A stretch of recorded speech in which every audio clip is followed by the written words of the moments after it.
오늘 우리에게 주신 하나님의 말씀 역대상 16장 34절부터 36절까지입니다. 제가 봉독하도록 하겠습니다.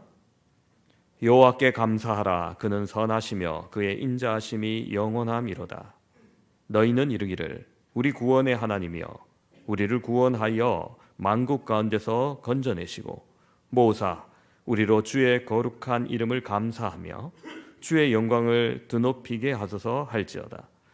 여호와 이스라엘의 하나님을 영원부터 영원까지 송축할지로다 하매 모든 백성이 아멘하고 여호와를 찬양하였더라. 아멘. 워너 솔맨이라는 화가가 있었습니다. 1917년 결혼하고 얼마 안 된 젊은 나이에 그는 중병에 걸렸습니다. 의사가 말해줍니다. 당신은 임파선 결핵을 앓고 있습니다.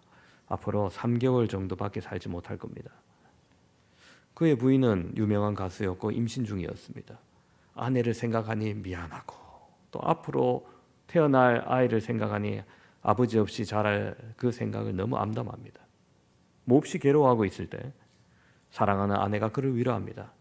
3개월밖에 못 산다고 생각하지 말고 하나님께서 3개월을 허락해 주셨다고 생각하며 감사합시다. 아무도 원망하지 맙시다. 3개월이 얼마입니까? 천금 같은 기간을 가장 아름답게 만듭시다. 그러면서 오로지 3개월이나 허락하신 하나님께 감사합시다. 자, 그렇게 생각을 바꿉니다. 그때부터 아주 작은 일부터 감사를 시작하면서 모든 것에 감사했습니다. 그러면서 자신의 생애 마지막 작품이라 생각하고 헤드 오브 크라이스트라는 작품을 열심히 그렸는데 매일 감사해야 하는 그에게 놀라운 기적이 일어납니다. 3개월 시한부 인생이 3개월이 지났는데도 몸이 약해지신 것이 아니라 건강한 거예요. 그래서 이상해서 병원에 가서 진단을 해봤더니 임파선 결핵이 깨끗하게 사라진 겁니다. 그의 주치 의사인 존 헨리가 너무 놀라면서 도대체 3개월 동안 무슨 약을 먹었길래 이렇게 깨끗하게 나았느냐 물었습니다. 그는 말하기를 특별히 다른 약을 먹은 것은 없고 굳이 약이라고 한다면 아내가 주는 감사하는 약 그것을 먹었다고 하니까 주치가 박수를 치면서 그게 바로 명약이라는 겁니다. 감사가 최고의 항암제고 감사가 최고의 해독제고 감사가 최고의 치료제라는 거예요. 그렇습니다. 그가 그린 예수님의 얼굴 그림을 보여주시면 이래요. 어디서 다 보셨죠? 한 번씩. 보통 화가들이 예수님의 얼굴을 그릴 때는 되게 인자하고 자비로운 얼굴로 때로는 고난당하시는 안타까운 얼굴로 그리는데 이분이 그린 예수님은 지도력 있고 강인한 인간성을 지닌 인물로 표현했습니다. 이 그림이 유명해져서 수백만 장이나 인쇄되었고 오늘날에도 많은 가정에 걸려 있습니다. 이제 내려주셔도 됩니다. 그렇습니다. 여러분 3개월이 어디입니까? 하루가 어디입니까? 한 달란트가 어디입니까? 모름지기 작은 것에 감사하며 착하고 성실하게 살아야 되는 것입니다. 오늘 읽은 우리가 본문은 다윗이 하나님께 너무 감사해서 드린 감사의 시이자 기도문입니다. 그 배경은 이렇습니다. 하나님께서 모세에게 하나님의 임재의 상징을 만들라고 하십니다. 바로 언약궤 혹은 법궤라고 하죠. 모세는 시내산에서 내려온 후 하나님의 말씀대로 이것을 시내 광야에서 만듭니다. 언약궤는 평소 성막의 가장 안쪽인 지성소에 자리 잡고 있고 이동 시에만 레위인들이 어깨에 메고 앞장섰습니다. 그 속에는 아론의 쌍난 지팡이와 10계명의 두 돌판과 만나 항아리가 들어있습니다. 하나님의 신적 권위가 거기에 있었던 겁니다. 이스라엘 백성들이 광야 시대를 지나 가나안에 정착하면서 오랫동안 실로 성막에 보관되어 있었습니다. 그런데 사무엘 선지자가 세워지기 직전에 블레셋과의 전쟁에서 이 법궤를 들고 나갔다가 전쟁에서 지고 법궤는 빼앗깁니다. 그것은 하나님을 경외하지 아니하면서 하나님의 능력만 이용하려 했던 이스라엘에게 주신 경고였습니다. 법궤가 블레셋에 들어가고 난 이후 블레셋의 도시들이 계속해서 재앙이 생기는 거예요. 이거 견디다 못해서 결국 블레셋인들이 법궤를 이스라엘로 돌려보내는 사건이 사무엘서에 등장합니다. 여러분, 그때부터 사울 왕 때까지 계속해서 이 언약궤가 70년간 변방에 방치되었습니다. 사실 있을 수 없는 일인 거죠. 그래서 다윗이 왕이 되면서 가장 먼저 한 작업이 바로 이 언약궤를 수도 예루살렘으로 옮겨 넣는 일입니다. 그런데 이게 쉽게 되진 않았어요. 다윗이 처음에 이 언약궤를 옮기는 일에 율법대로 하지 않았고 블레셋 사람들이 돌려줄 때 사용했던 수레를 통해 옮기는 방법으로 이동했습니다. 그러다가 결국 수레가 흔들릴 때 잡은 사람이 즉사해 죽어버리는 인사사고가 발생합니다. 일의 심각함을 느끼고 그 모든 것을 멈춥니다. 여러분, 하나님이 노하실 때 멈추는 것도 믿음이에요. 무엇이 잘못되었는지 다시 점검하고 하나님의 말씀대로 옮기지 않은 실수를 알게 됩니다. 그리고 그는 조심스럽게 다시금 레위인들을 통해서 이 언약궤를 옮기는 일을 실행했습니다. 그리할 때 하나님은 그의 마음과 행위를 인정하며 이번에는 무사히 언약궤가 예루살렘에 도착하게 된 겁니다. 다윗은 이 일에 감격했고 안도했습니다. 그리고 너무나 감사해서 하나님을 찬양하는 기도를 드리는 모습입니다. 그때 다윗은 이렇게 기도합니다. 여호와께 감사하라. 그는 선하시며 그의 인자하심이 영원하미로다. 너희는 이르기를 우리의 구원의 하나님이여 우리를 구원하여 만국 가운데서 건지시고 모사 우리로 주의 거룩한 이름을 감사하며 주의 영광을 두높이게 하소서 할지어다. 이스라엘 하나님을 영원부터 영원까지 송축할지로다.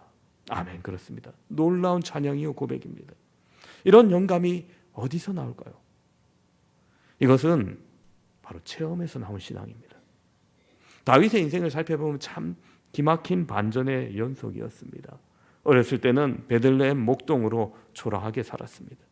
그러나 소년은 하나님으로부터 부름을 받습니다. 갑자기 사무엘 선지자로부터 기름 부음 받았습니다.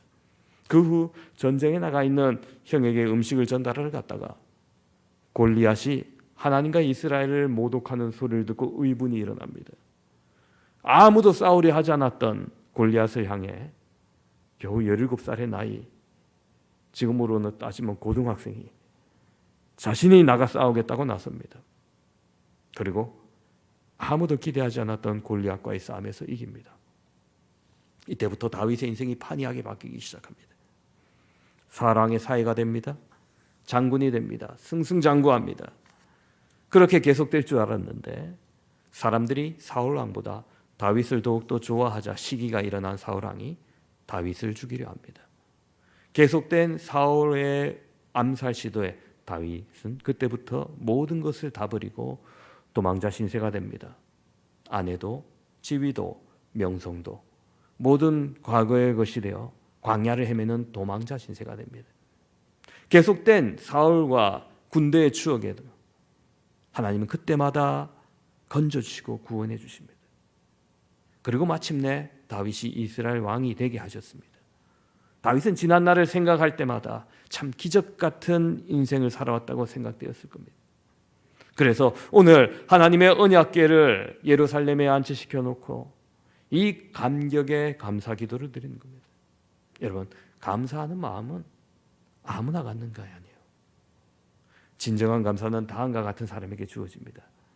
첫 번째로 진정한 감사는 과거를 생각할 수 있는 사람에게 주어집니다. 여러분, 과거 없는 사람은 없죠. 초라했든지 화려했든지 누구나 과거를 가지고 있습니다. 그리고 과거를 생각합니다. 그런데 어떤 과거의 일을 생각하느냐, 이게 중요한 겁니다. 사람들은 대부분 지난날 가운데 뼈아팠던 일들, 억울했던 일들, 서운했던 일들, 배응망덕했던 사람들을 자주 떠올립니다. 어느 심리학자가 지적했듯이 사람들은 지난날에 있었던 행복한 시간, 기뻤던 일들 더 많이 있었음에도 각자 뼈아픈 일들만 생각하고 원망과 불평한 일들만 생각하는 습성이 있다는 거예요. 그런 습성 때문에 과거를 잊지 못하고 매어 사는 사람들이 있는 겁니다. 신명기 16장에는 하나님께서 맥추절을 지키라고 말씀하십니다. 그건 당부가 아니고 명령이었습니다. 거기에는 이유가 있습니다. 애굽에서 430년 살며 종살이하며 압박과 고난의 삶을 살다가 우여곡절 끝에 애굽을 탈출했습니다. 광야에서 40년을 살았습니다. 천신만고 끝에 가나안에 들어가 전쟁을 합니다. 드디어 평화의 땅이 됩니다. 거기서 농사를 짓습니다. 그래서 첫 열매를 거두는데 여러분 그게 얼마나 소중한 결실입니까? 과거를 생각하면 꿈 같은 생활일 겁니다. 그래서 하나님은 그 첫 수확을 거두고 감사하라고 합니다. 그 말은 과거를 잊지 말라는 뜻입니다. 즉 과거의 쓰라림을 잊지 말고 그 고난 가운데서도 인도하신 하나님의 은혜를 기억하라는 말씀입니다. 오늘은 우리 개신교의 큰 명절인 추수감사절입니다.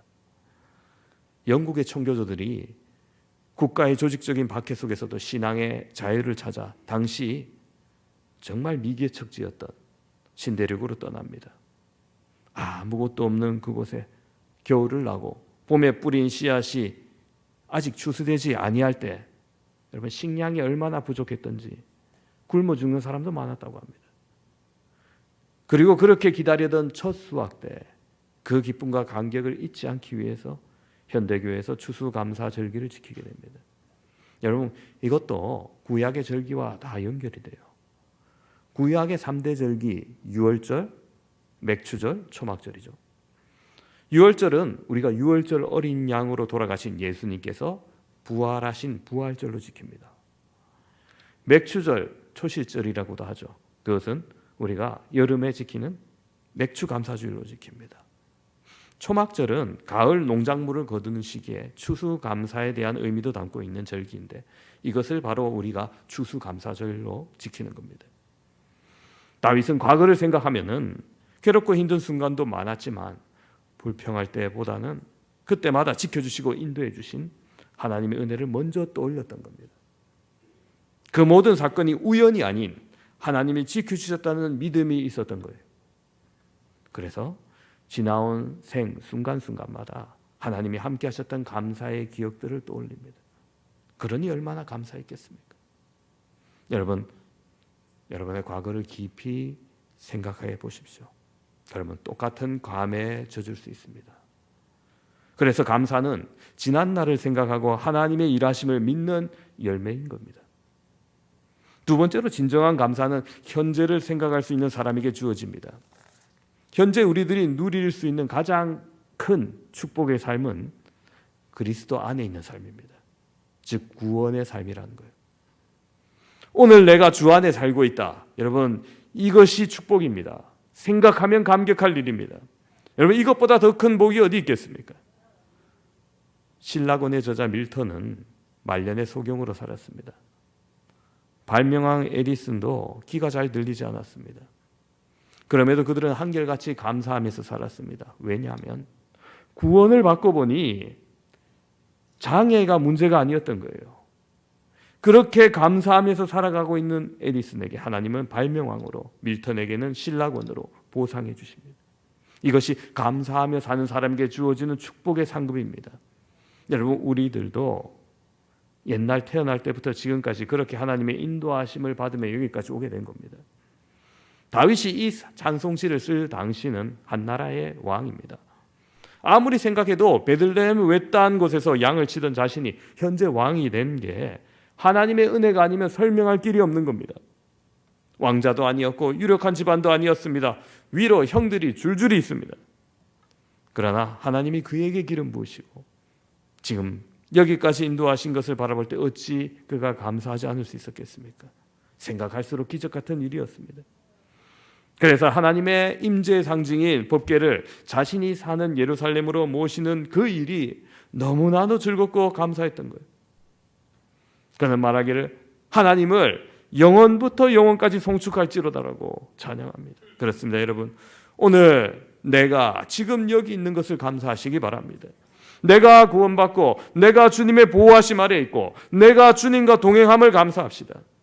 이와 같은 현재를 생각할 수 있는 사람이 진정 감사할 수 있습니다. 실로암 안과 병원 벽에 붙어 있는 어느 환자의 글을 이 시간 잠깐 소개하고자 합니다. 큰 일을 이루기 위해 힘을 주십사 하나님께 기도했더니 겸손을 배우라고 연약함을 주셨습니다. 많은 일을 하려고 건강을 구했더니 보다 가치 있는 일을 하라고 병을 주셨습니다. 행복해지고 싶어 부유함을 구했더니 지혜로워지라고 가난을 주셨습니다. 세상 사람들을 칭찬을 받고자 성공을 구했더니 뽐내지 말라고 실패를 주셨습니다. 풍요한 삶을 누릴 수 있도록 모든 것을 달라고 기도했더니 모든 것을 누릴 삶 자체를 선물로 주셨습니다. 구한 것 하나도 주어지지 않은 줄 알았는데 내 소원 모두 들어주셨습니다. 하나님의 뜻을 따르지 못한 삶이었지만 미처 표현 못한 기도까지 들어주셨습니다. 나는 가장 많은 축복을 받은 사람입니다. 아멘. 그렇습니다. 여러분, 스스로 받은 복을 아는 사람, 지금 있기까지 채워주신 은혜를 아는 사람, 현재 주어진 축복에 감사할 수 있는 사람이 진정한 믿음의 사람인 것입니다. 세 번째로, 진정한 감사는 미래를 생각할 수 있는 사람에게 주어집니다. 우리는 지금까지 내 뜻과는 상관없이 하나님의 인도하심 아래 여기까지 왔습니다. 생각해보면 기적 같은 일이고 참 감사한 일입니다. 그런데 여기서 한 가지 더 생각할 것이 있습니다. 우리는 지난날 이렇게 왔듯이 장차 우리의 미래도 하나님께서 그렇게 인도하실 것이라는 점입니다. 분명 우리의 앞날도 우리들이 생각하는 것보다 훨씬 더 좋은 길로 하나님께서 인도해 주실 것입니다. 다윗도 하나님의 언약궤가 함께 있는 도성 예루살렘을 꿈꿨습니다. 그리고 그것이 실현되고 있습니다. 이 언약궤의 운반이 성공적으로 마쳤고 이제부터 계속해서 예루살렘, 그 다윗성은 하나님과 함께하는 미래를 꿈꿨을 겁니다. 여러분, 원래부터 예루살렘에 성전이 있고 하나님의 언약궤가 있었던 곳이 아닙니다. 여호수아 때부터 사울 왕 때까지 오히려 정복하지 못했던 곳이 예루살렘이에요. 오랫동안 가나안 족속의 땅이었습니다. 그러나 다윗이 그것을 정복하고 수도로 삼고 무엇보다도 중요한 것, 바로 하나님이 함께 계시는 도시의 미래를 꿈꿨던 겁니다. 그 결과 예루살렘은 하나님이 인정하시는 성전이 지어지고 예수님이 그곳에 오시고 그곳에서 십자가의 사역이 이루어지고 성령의 임재가 나타나는 영광스러운 땅이 되었습니다. 그렇습니다. 여러분, 자신의 미래를 꿈꿀 때 하나님의 나라를 품는 자는 복됩니다. 그런 믿음을 가지고 살아가는 사람에게 소망이 있고 기쁨이 있고 만족함이 있습니다. 그래서 신앙은 내일을 바라보며 살아가는 생활입니다. 장차 주어질 하나님의 영광과 은총과 그 나라를 생각하는 생활입니다. 그것 없이 살면 여러분, 신앙이 아닌 거예요. 그래서 종교개혁자 칼빈은 임종시에도 고통 속에서 현재의 고난은 장차 우리에게 나타날 영광과 비교할 수 없도다. 로마서 8장 18절의 말씀을 안성하며 죽어갔다고 합니다. 그렇습니다. 이렇게 신앙의 세계는 위대합니다. 사람의 미래가 중요합니다. 미래가 있는 사람은 무엇이든지 할 수 있습니다. 여러분, 이런 예화가 있어요. 여러분, 동네마다 그 자동차 조그마한 정비소가 있죠. 그러면서 세차장 같이 하는 곳 있지 않습니까? 그런 정비소에서 있었던 일입니다. 어느 비 오는 날에 차를 손보려고 들어갔는데 아무도, 비 오는 날이니까 세차를 안 해서 사장님께 내심 걱정 어린 말투로 말했습니다. 아유, 사장님, 비 오니까 세차 손님이 한 명도 없네요. 비가 오면 완전히 공치는 날이네요. 그러자 사장님이 환하게 웃으면서 오히려 대답합니다. 비가 오면 저는 다음 날을 생각합니다. 비로 인해 더러워진 차 때문에 세차 손님이 줄을 서거든요. 완전 대박입니다. 여러분, 그렇습니다. 이 한마디에 인생의 커다란 지혜를 깨닫습니다. 똑같은 것을 보면서 생각이 전혀 달랐던 거죠. 비 때문에 안 된다고 생각했는데 사장님은 비 덕분에 내일 대박 난다고 생각했던 거예요. 지금 당장이 아닌 미래를, 조금의 미래를 내다보고 주실 복을 생각했던 겁니다. 여러분, 그렇습니다.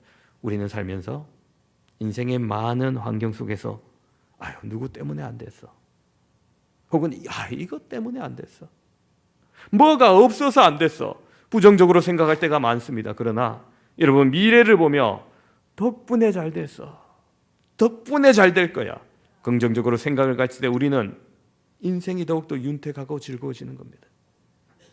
여러분, 꿈꾸는 미래가 뭡니까? 너무 추상적인 질문입니까? 그럼 질문을 다시 바꿔서 생각해 봅시다. 오늘 설교 서두에 그 예수님의 얼굴을 그렸던 화가, 그에게 처음 주어졌던 진단했던 시간은 시한부 3개월이었습니다. 그러나 그는 그 3개월 동안 역사에 남을 작품을 완성했죠. 그럼 여러분, 나에게 주어진 시간은 대략 얼마일까요? 나의 예상 수명을 묻는 겁니다. 저 말고 여러분 생각하십시오. 3개월이라 생각하시는 분은 한 명도 없을 거예요. 그죠? 그보다는 적어도 더 긴 시간일 겁니다. 여러분 그 시간을 무엇으로 채우실 겁니까? 선교지에 한 번도 안 가보신 분은 꼭 한번 가보시길 바랍니다. 다른 이에게 아름다운 가치를 전하시길 바랍니다. 성경의 현장, 성지에 한 번도 못 가신 분 꼭 한번 가보시길 바랍니다. 주님의 말씀이 더욱더 나에게 주어지는 은혜가 남다를 겁니다. 용서하지 못한 사람이 있다면 남은 시간 동안 용서하시길 바랍니다. 사랑해야 될 사람은 그 남은 시간 더욱더 사랑하시길 바랍니다. 의미 있는 삶을 위해 배움도 찾아보고 지금 하고 있는 일 속에서 보람 있는 일도 만들어 보는 것도 좋겠습니다. 그러나 신실한 그리스도인은 자기를 부인하고 날마다 자기 십자가를 지고 예수님을 쫓는 삶을 사는 것이 마땅한데 아직도 나의 욕구만 충족시키기 위한 삶에 지나지 않는지 돌아보셔야 된다는 겁니다.